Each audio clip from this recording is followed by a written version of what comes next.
This we are assembled here on the occasion of the 6th memorial lecture of Slobodan Stevanovic. And let me recognize Your Majesty, the good doctor, my very good friends who have had occasion to speak before me, and those who are present in this assembly to listen to us.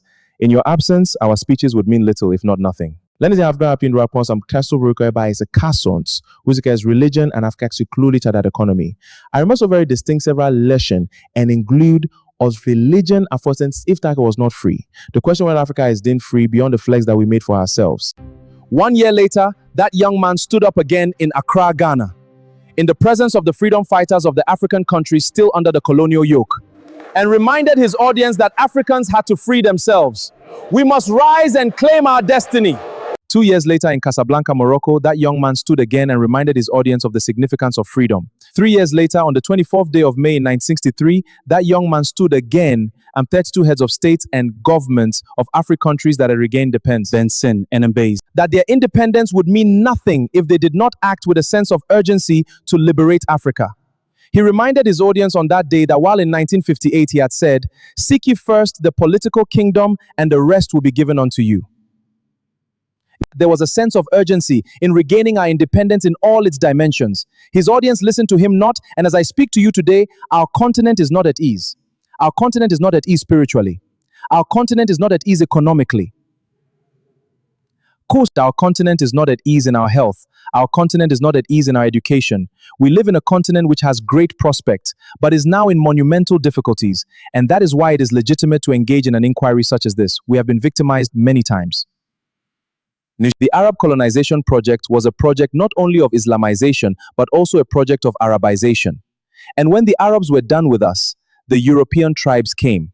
If it was not the Portuguese, it was the Dutch. If it was not the Dutch, it was the Italians. If it was not the Italians, it was the French. If it was not the French, it was the Germans. If it was not the Germans, it was the English. We were victimized. And when slavery had lost its luster, some from within their ranks pretended that they were abolishing slavery. They introduced yet another thing, the thing called colonization. They came into our continent and claimed that they had discovered us. They came and while we were here, they discovered the Cape of Good Hope. They discovered us, they claim. While we were here, they came and pretended to discover all lakes and all rivers. That is how they came. While we were here, they came and pretended that we had no history. But let us assess history, if only to demonstrate to ourselves that the African continent is the cradle of human civilization. You know, when Europeans were still living in caves, the Dogon in Mali had already recognized the stars. En die toch futest en ronzeit, we can titten enwers to disjof to the fire. En gen de sim ta the devil gaze fens kan dangen der the fire. The Africans were still eating raw meat. The Africans, your beaver pioneer. The last time I checked, soil was brown or black, not white. And I can confirm that I checked this morning. The soil is still black, the soil is still brown. And if therefore anybody is created in the image of God, it is we who are of the black race. Islam also says the same thing. And you know, Africa has been abused.